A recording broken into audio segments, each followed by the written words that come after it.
tenho 42 anos, nasci em São Paulo, sou um dos fundadores do Movimento Brasil Livre, responsável pelas maiores manifestações da história do Brasil que colocaram fim ao governo Dilma Rousseff. Também nos manifestamos ali, à época, dia 18, pela prisão do Lula em apoio à Operação Lava Jato. Fomos oposição ao besteirol do Bolsonaro durante o mandato dele. Fizemos oposição a ele, assim como fizemos oposição ao governo Lula, mas entendemos também, como grupo, que nós tínhamos que nos tornar alternativa e não apenas ser um elemento crítico, que é importante existir na sociedade e cumprir esse papel. E com base nisso fundamos o Partido Missão, o último partido a ser fundado, com o maior número de assinaturas já coletadas, e no menor tempo possível, e hoje estamos nos colocando aqui como, vamos dizer, uma alternativa nova, que fala muito com as novas gerações, e estamos crescendo nas pesquisas. Então eu falo muito menos em nome do Renan e muito mais em nome do grupo de pessoas que me trouxe até aqui. Bom, e qual é a sua proposta? O que diferencia a sua candidatura das outras candidaturas postas? Qual seria a linha de governo no caso de o senhor ser eleito? Acho até estranho de chamar de senhor, força do hábito, né, pela necessidade, pelo respeito à liturgia do cargo que o senhor disputa, mas de fato, né, o candidato muito jovem. Fico muito lisonjeado, agradeço.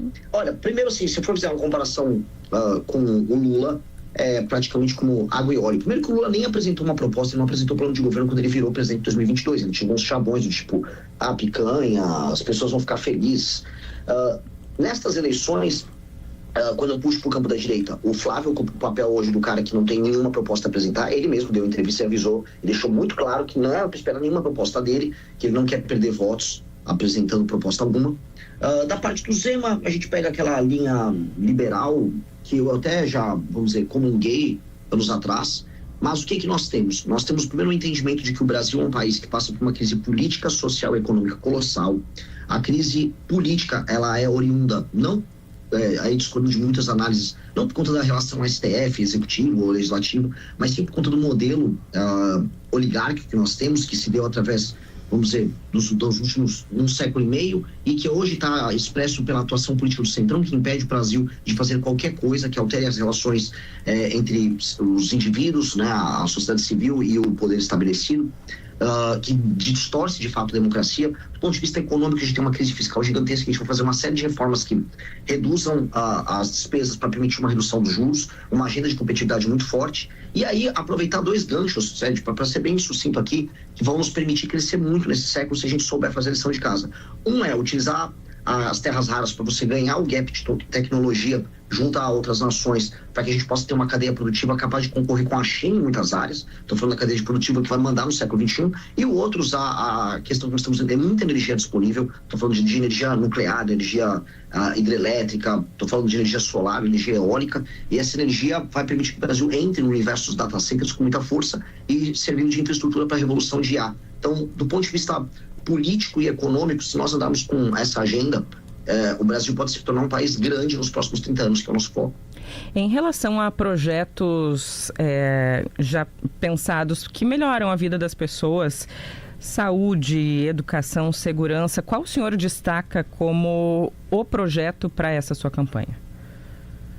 As pessoas falam muito sobre a nossa agenda sobre segurança pública, porque naturalmente é a agenda mais enfática e ela é mais clara no enfrentamento ao crime. Mas se eu falar de bem-estar e das pessoas, eu acho que a revolução que a gente pretende fazer no SUS é a mais interessante. Eu digo isso porque todo mundo tem uma crítica, né? Todo mundo no universo, especialmente a direita, a ideia do SUS como um regime centralizado, né? Um modelo centralizado de saúde. E de fato ele poderia representar um problema anos atrás. Hoje, com a revolução da inteligência artificial, os modelos centralizados vão levar vantagem. Então, o modelo inglês, o modelo chinês, o modelo de El Salvador está com uma proposta super legal, já está executando, apresentam um caminho muito bom para a gente colocar, fazer a famosa interação integração dos prontuários através do prontuário único, você conseguir colocar machine learning, inteligência artificial, para, através do prontuário único, prever a evolução de determinadas doenças que uma pessoa pode ter. Né? Você vai pegando as ocorrências de uma pessoa e aí você vai saber automaticamente, olha, essa pessoa tem uma tendência a desenvolver, por exemplo, diabetes, vamos colocar um agente de saúde para ficar mais próximo das pessoas, vamos trabalhar bem a questão do acesso, né? O acesso é um dos maiores problemas do SUS, então vamos tirar qualquer tipo de critério discricionário para a fila do SUS e entregar um critério, vamos dizer, baseado na urgência dos atendimentos, vamos informatizar isso para informatizar os estoques. Dá para fazer uma revolução muito, muito grande no SUS, usando tecnologia, que vai, vamos dizer, melhorar a vida das pessoas de maneira maneira clara em 2, 3 anos. E o senhor tem números que digam que há verba para isso e nesses 2, 3 anos isso quer dizer zerar a fila de consultas e atendimentos pelo SUS? O maior problema é justamente as consultas, atendimentos e cirurgias, né? O problema de acesso. O SUS, o grande problema dele é de acesso. Você vai ter que usar, vamos dizer, essa organização centralizada por parte do SUS com um enfoque muito grande do governo federal para fazer o que eles chamam de política de hub and spoke. É saber onde serão os hubs para você colocar os centros policlínicos e os hospitais com atendimento sem um papel discricionário do político. Hoje os políticos acabam fazendo hospitais com emendas e aí utilizam, vamos dizer, escolhem de maneira logisticamente errada os lugares onde isso vai ser feito. Então o governo federal vai ter que atuar aí.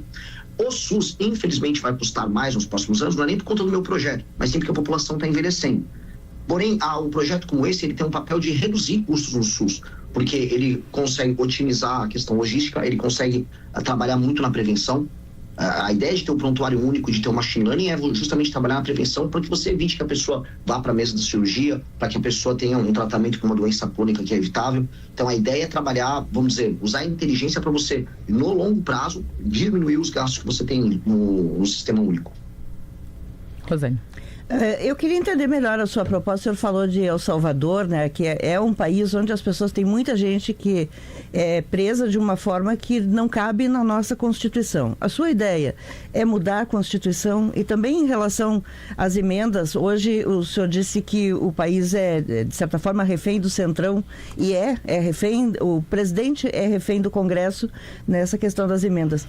Como é que o senhor mudaria esse tema das emendas para que não se tenha hoje a situação que nós temos, em que, de fato, mais de 50 bilhões do orçamento vai para as emendas parlamentares? Eu acho o modelo de El Salvador, salvo uma ou outra alteração, nós precisamos fazer bem cabível aqui.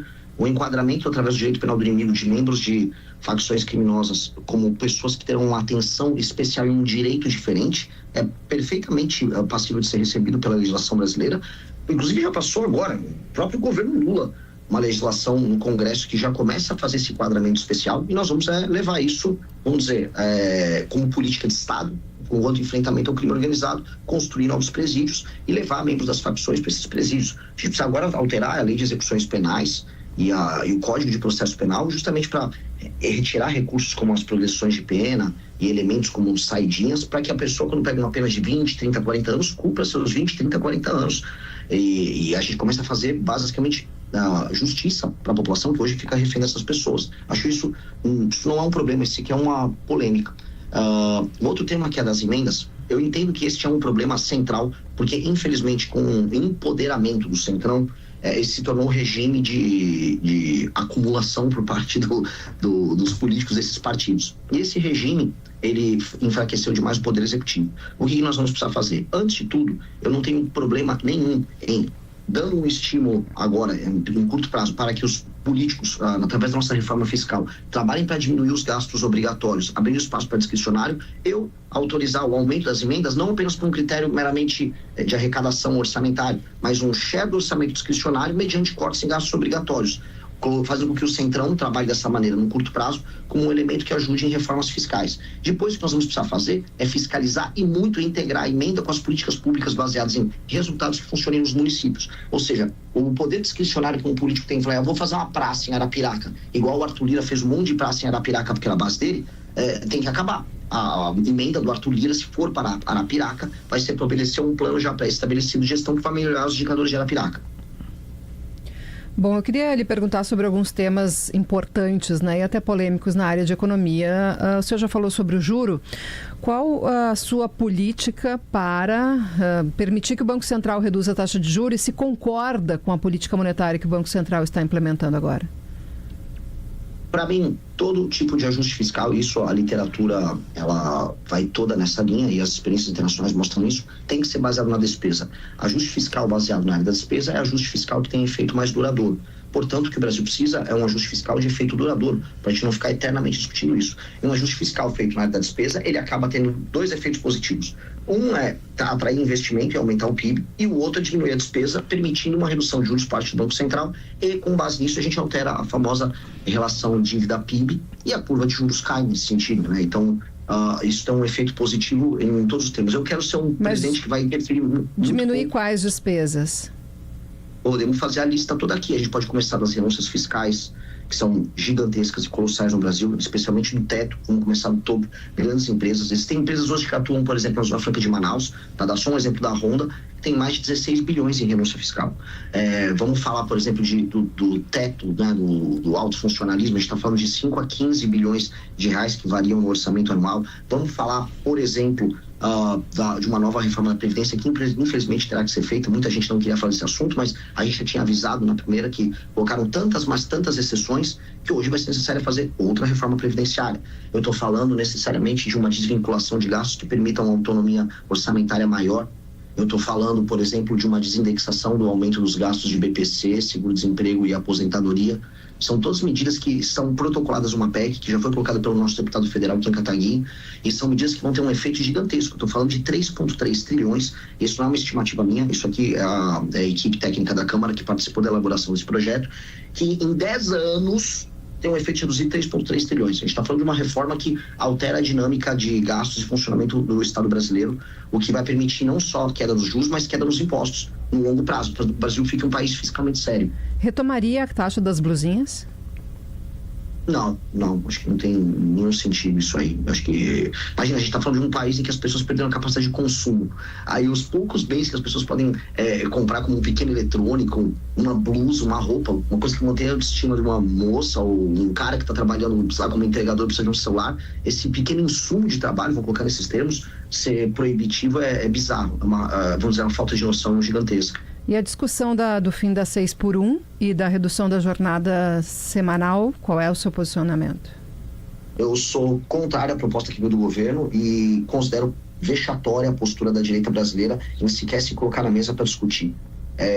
Saiu ontem, não sei se vocês acompanharam, uma entrevista horrível do Valdemar da Costa Neto, em que ele alegava o seguinte, que não haveria como eles se oporem porque ele não vai fazer uma oposição por parte do PL porque eles iam perder votos, mas que ele discordava do projeto, mostrando que é apenas uma posição casuística adotada ali por eles. Acho que não tem que acabar com a 6x1 e que tem que manter a jornada em 44 horas. Não, eu acho que a gente tem que ter uma reforma na legislação trabalhista brasileira profunda, que aumente a flexibilização. Hoje a gente tem uma legislação muito velha e a gente está discutindo nos termos errados. A gente está pegando, tem uma legislação velha e aí eu vou adequar ela através de uma política populista para uma demanda que surgiu ali no Rio de Janeiro com um vereador e que pegou nas redes sociais.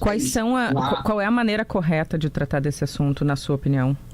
É uma reforma profunda na legislação trabalhista brasileira. E qual seria o modelo? É 5x2? É 4x3? É 6x1? Não trabalhar nessas categorias, porque o mundo já não trabalha mais nessas categorias. Hoje você tem uma alta flexibilização nos contratos de trabalho. Você pode estabelecer limites de horas semanais e aí você pode permitir que as partes façam os contratos deles.